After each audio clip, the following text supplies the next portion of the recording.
this is Roger. Thanks for dropping by. I'm just going to pick up a few bits and bobs as I go round, continuing with the flushing saga.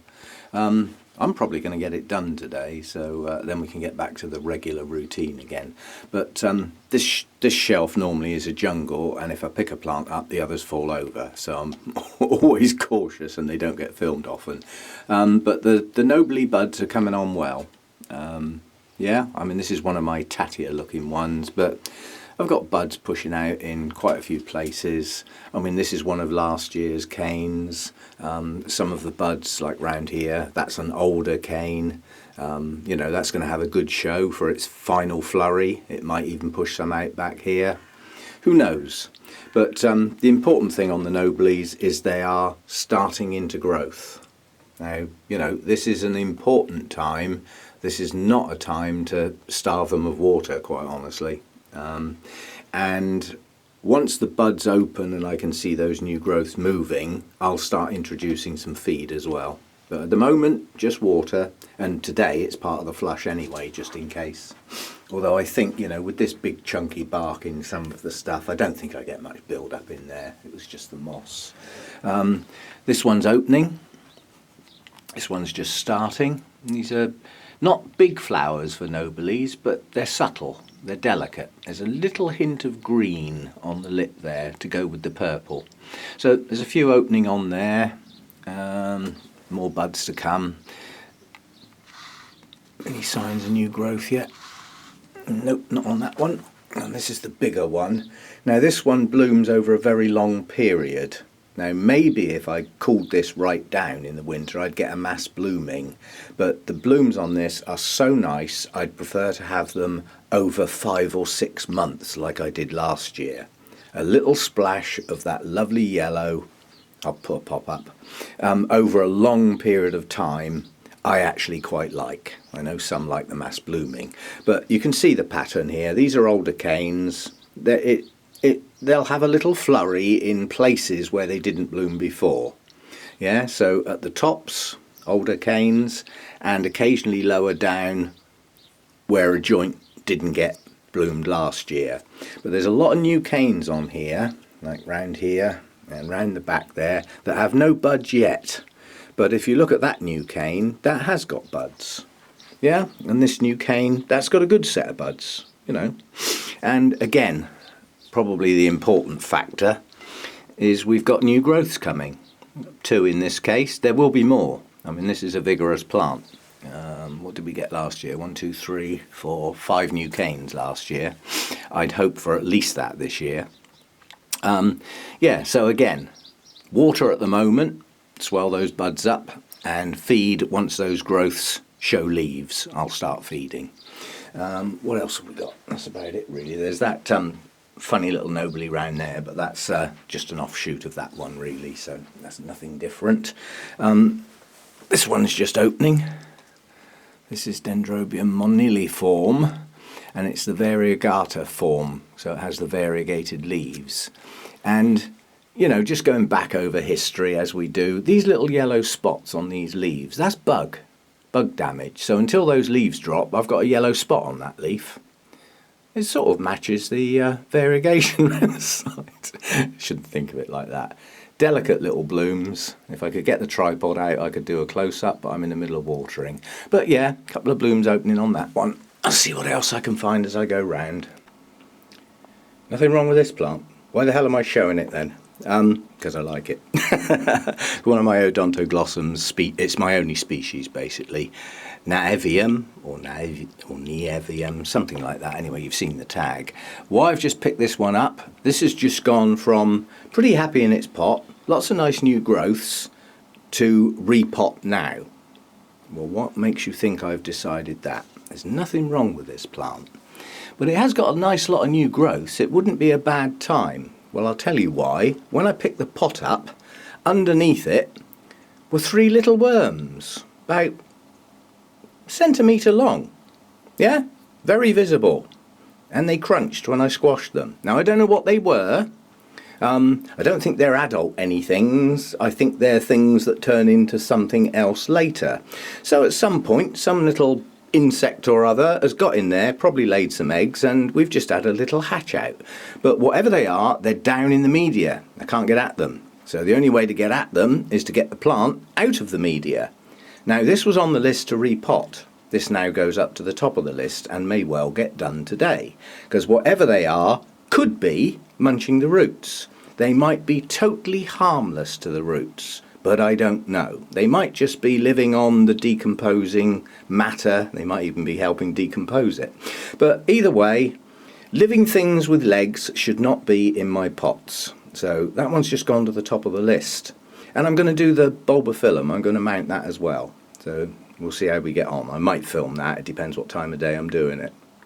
Oh, and just on that subject, so far, all the plants I've done, and I've done quite a few today, are bug-free. Job done. Yeah? The only mealybugs I actually found were on the back of a bloom. Now you can make an assumption there, whether it's true or not I don't know, but my assumption would be that the systemic stuff has got in the plant, yeah? But there's always eggs, you know, and a couple have hatched and quickly made their way to the bloom. And maybe the systemic doesn't get to the blooms, yeah? That's a possibility, not fact, but reasonable theory, I suppose. Anyway, that's it. Just 2 little mealybugs on a bloom. That's all I've found so far. We're winning. One of the ignored wonders of the grow room. This is my best Masdevallia. My goal, 3 or 4 like that, including this one. I don't want to go mad. But I love Masdevallia blooms. They are absolutely gorgeous. But in this environment they don't do well. Well, this one flipping well does. I mean, that's got a mass of new leaves on it. It's coming on really well. Now get on and bloom. It's not actually, it bloomed very late spring, early summer last time. That's Masdevallia Snowbird. So a named hybrid, the purest of whites. And you know, you get a good set of blooms on that plant. It's stunning. Maybe one day I'll show you. But yeah, that to me is a good Masdevallia. It likes it in here. So that's all I've got to do is find some more like that. So, you know, they queue up, they come in, pretty blooms, and then they keel over and they go out the other end and fertilise the hedge. And then I try another one. And every now and again I'm going to hit on one that's okay in here, like this one. And I'm prepared to do that. I'm prepared to have some Masdevallia losses to get some that do well, because I like them so much. Okay, so we hardly ever get to look at my Masdevallias because, well, they don't come out very often, basically. They're in a mix of, for me anyway, for small bark and quite heavy on the sphagnum moss. So this time of year they don't dry out very fast, so they don't come out to play very often. Simple as that. And they need to come out to play when I got the camera around. So yeah, I mean that's a good Masdevallia. I like that one. It's a good plant. Love it. Just picking up on that, I always think of something else after I put a plant down. These are the sorts of plants that will suffer badly from salt build-ups. They like pure water. They don't like anything other than that. Our specialist at the Orchid Society, who has many greenhouses mainly filled with Masdevallias, and they're stunning and they win the shows. So that's what I'm on about. When you find somebody like that, that whatever they're doing is working that good, talk to them. Those are the people to talk to. Yeah, not 3 lines in a book or anything like that. Go and find the guys, you know, have a chat to them if you can. I know it's not always possible, but yeah, talk to those sort of people. They're doing it okay, it's working for them, so whatever they're doing's working. Now he told me, because I asked him about TDS levels and that, he said, oh, I don't worry about that with the Masdevallias, they just get rainwater.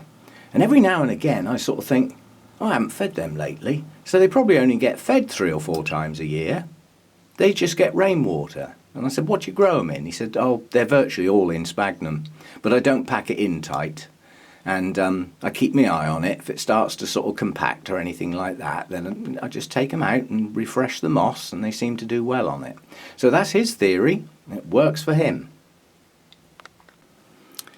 Tricks that plants play on you. This is a coelogeny. It's quite a small one, but it's a climber. It's a rambler. It likes to escape, as you can see. It's off out the side of the pot.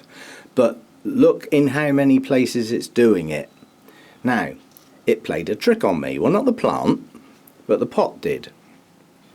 See, it's got relatively large bark in it. Well, that's probably not the best media for something that has very fine roots and likes to climb. It'd probably do better in much smaller bark.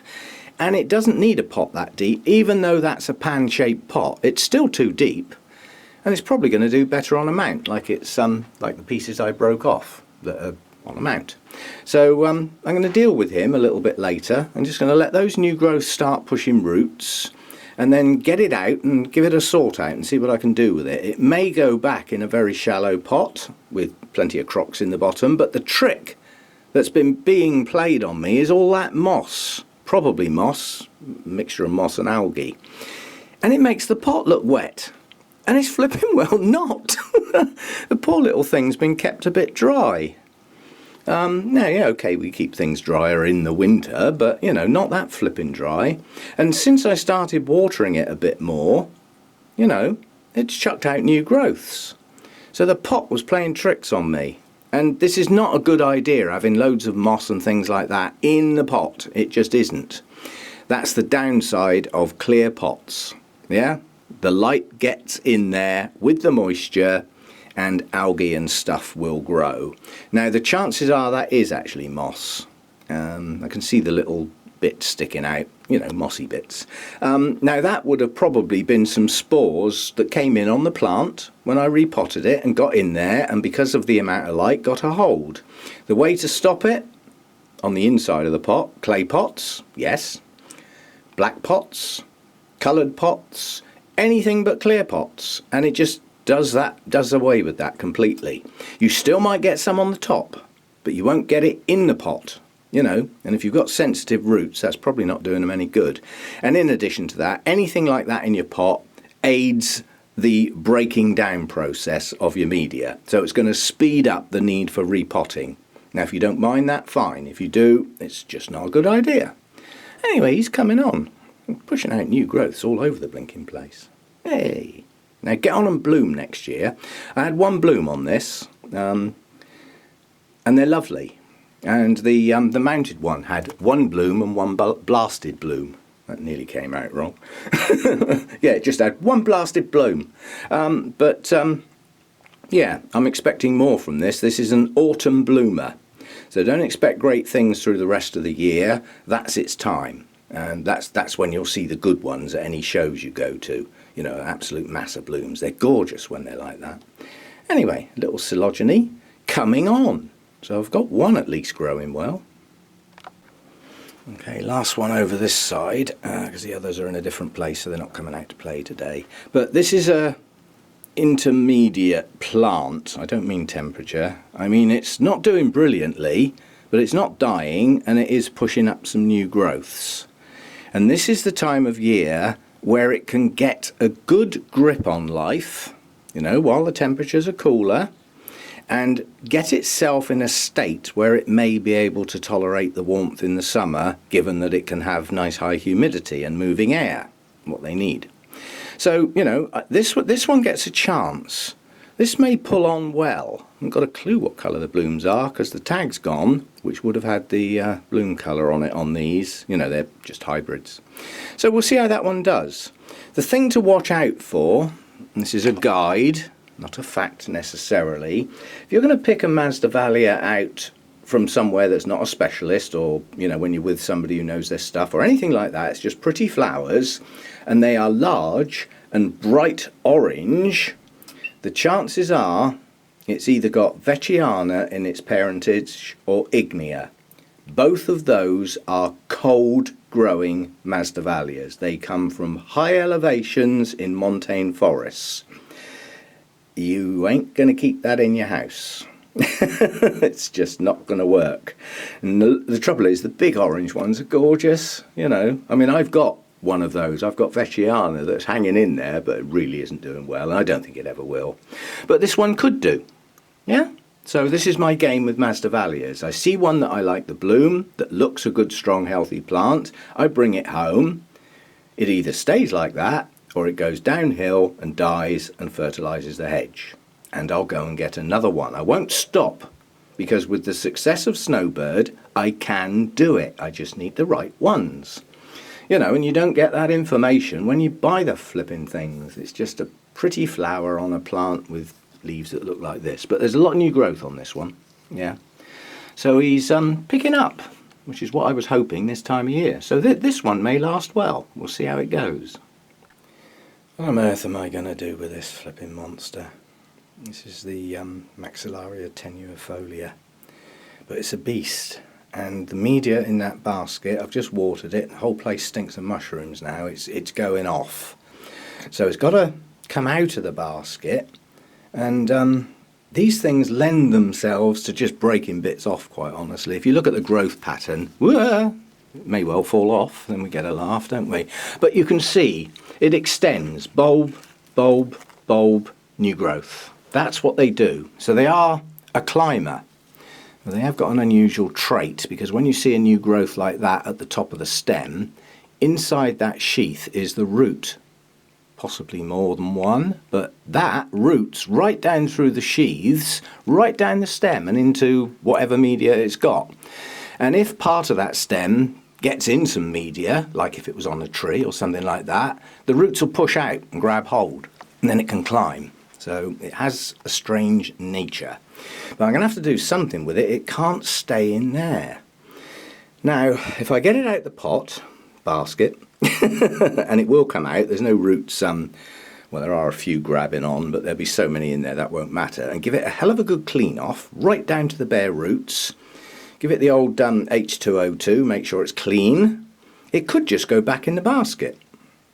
But it's so big. And for the blooms that I get, I'm not sure it warrants being that big. So what I'm probably going to do is split that into 3 or 4 plants and start a new bit in that basket that I can accommodate. I could sell it as it is. It's a big, mature plant. You know, if that's kept in the right conditions, that could have 20, 30 blooms on it. And it would be quite spectacular.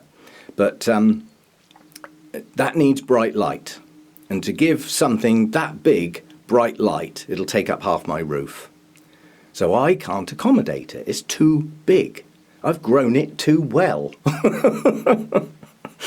Well, a pat on the back for that, but it's now, you know, it's too big. I can't keep it as it is. So what I think I'll do is I'll start a new piece, the sort of size I can actually get up in the roof, and then, you know, I'll go from there. I may not bother. And this is the reason I may not bother. I've already got one on a mount that can live in the roof. And it's doing very well. Yeah, do I need 2 of the same plant? Maybe not. Decision to come, but not today. Got other things to do. But yeah, that's just outgrown its accommodation. Simple as that. Too big. Good plant though. But obviously any roots that are in that media now are going to be suffering, so I've got to do something with it, you know. I'll keep you posted, but it is a big one. As Gandalf said in the Mines of Moria, I think we could risk a bit more light. This shouldn't be in a bright light like this. I'm just shuffling things around and I need to find a place for this little beauty. But yeah. Any blooms you get, as soon as you get some light on them, they really do light up. Now that's not a perfect bloom, that's one that's older, shall we say, and a couple of petals lost on that one in transit, and again on that one. But there's a new one. See, that's just opening, so that's what the petals are going to look like. Yeah, they're going to have that green round the edge, and a lovely, difficult to say what colour that is, a bronzy, purpley mahogany, sort of. Yeah, and the lip's not properly open yet, but a good purple on the lip with paler edges to set them off. So it's a good bloom. I'm well pleased with it, and I've got another spike coming on that will have shiny new blooms on, as opposed to some of these. Some of these have been around a while, but no problem with that. Okay, I need to find him a place, give him some water, and We'll see how we do. As Zygos go in my environment, this is very, very special. It's in the category of not dead yet. I'll see what I can do. Oh boy, oh boy, oh boy. I just took a break. I watered a few plants, just left them to one side, and this is where this one ended up. As you can see, the light's on it. The whole place is now full of its perfume. And I mean, sorry, fogger, so it still tickles me. It's full of it. And it's even drifting into the lounge. I caught a whiff of this before I even got back in here. Now what does this tell us about the plant? Now, okay, this is a hybrid. I don't know its parentage. I don't know how far away it is from any species. It could be a species crossed with a hybrid. I don't know. I could find out. I may do. That's, by the way, the place is now full of its fragrance. Now I'm going to read stuff into that. I may be wrong, but I look at it like this. Okay, in the wild is different to in our grow rooms and in our houses and in our greenhouses. That isn't the wild. And plants that are hybrids are effectively man-made. They've never been near the wild. They don't know what it is. As Danny said, it's like a caged animal that's never, that was born there. It doesn't know what the wild is. But this tells me that if Zygopetalums put out their fragrance in dappled light, they need dappled light. Why do I assume that? What's the point of the flower? Yeah, it's for us because they look pretty. That's why we grow them.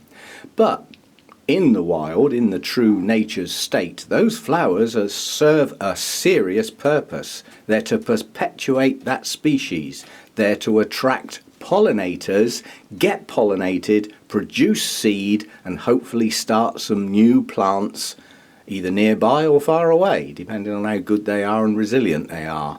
And it's a very hit and miss process. Millions of seeds produce very, very few plants. That's why there's millions of seeds, I suppose. But yeah, so keeping this one quite shaded might not be the best of ideas. So hey, what? You're going up in the world. Now, purely because of the fragrance with the blooms, for me, that's a personal thing. But I've just got a feeling that dappled light is not a bad thing, especially this time of year when the light's not that flipping strong anyway. Now, these like high humidity, it's got that, that just goes without saying in here, especially this time of year when I've just been watering loads of things. In fact, it's quite steamy in here at the moment. The temperature's climbing, sun's out, and it feels quite steamy, quite tropical. It's very pleasant. I've just had to take my house coat off down to my shirt. Getting quite warm in here. But yeah, so this one's going on a higher shelf. It's coming out of the gloom to where it can get some dappled light. It'll get the dappled light, firstly because of shade netting. That's tiny little holes.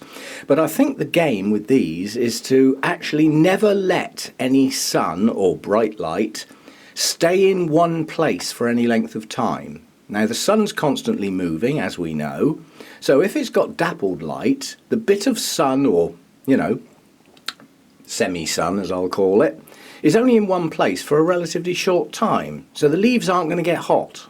And I think that's part of the goal with these. Dappled light, but the leaves stay cooler.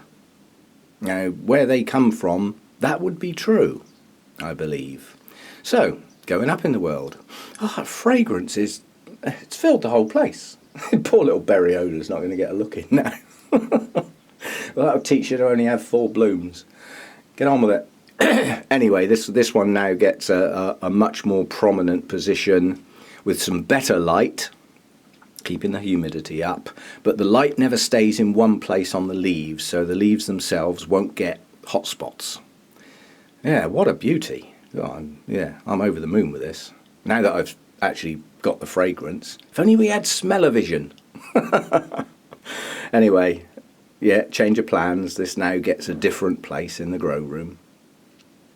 That'll do nicely. I've got dappled light on the leaves. The brighter light is catching the blooms. That's what triggers the fragrance, and quite honestly it's becoming overpowering in here. I can think of some people who'd probably have to leave. You'd be getting a headache, but I love it. There is no such thing as a fragrance too strong for me. It's part of why I grow the orchids. It's beautiful. I love it. I don't do the headache thing. I don't have that problem, but some do. But that's difficult to describe. A lot of people say it's like hyacinths. Well, I don't know what hyacinths smell like, so I can't describe it like that. But it is a sweet, honey-like fragrance with a touch of floral thrown in. Well, that's about as good as you're going to get from me. I'm not too good with the sort of words that describe that sort of thing. But yeah, what a beauty. What a beauty. Thank you, Zuza, again. First time this year. It's got so warm in here, the extractor's kicked in. Now that hasn't happened for since last year basically. He's got a little partner buried down in there. You probably can't see it very well, but that's the inlet fan. Now today, boy is that sucking in cold air, which I could probably do without. But nonetheless, up near the roof here is getting a bit warm. Now I may have to look at the thermostat on that because I wasn't expecting that to kick in today, but that's its job. Yeah, when it gets too warm, suck the hot air out of the top, pull some cooler air in below, and unfortunately the humidity will drop and then Mr. Fogger will kick in. Come on, that's not going to do it now. I just brought this one down out of the sky because I can't see it up there and the sun's on it. Even a little thing like that, delicate little cattleya, lights up in the sunshine, as do I. So there we go then, orchids in the mist. As soon as the temperature climbs, obviously the relative humidity drops and the fogger kicks in, and that's what it's there for, quite honestly. Just keeps the humidity up. If the temperature's not there, it's not required and it shuts down. That's its job. And in the summer I've got 2 of them on the go and they go damn near flat out, quite honestly. I end up filling them every day. 3.5 litres times 2. 7 litres of water steaming and evaporating into what is a relatively closed environment. Does the job. Okay, I'm going to leave that one there because I'm not watering any more pots today, because I have to do all of my mounts today and I don't want that to be too late in the day. So I'm switching to that now. But I mean, you know, we've gone all round there, gone across the top on that big shelf and everything down through there and that top shelf. So all that's left to do really is those, and that lot there. Yeah? And that will easily be accommodated tomorrow. And I've still actually got a fair bit of water, although I'm just going to use some of that on the dailies, obviously. Yeah, so another day is going to knock out the flush completely. The next flush will be part of a routine watering. Yeah, so I just won't add any feed, and I'll give them another go. And I might go and play in the kitchen in a minute, so I might do another separate vid, but that's all I'm going to do for today. We'll just say bye-bye to Show Off here. Every time, and still my favourite at the moment, but competition, love it. And I don't know whether this camera can pick up the sparkles, but moniliforme is one of those that has sparkly blooms. The light's just catching it now. I can see it, I don't know whether the camera can. Okay, that's it for today. Thanks for dropping by, and see you next time, as they say. Bye for now.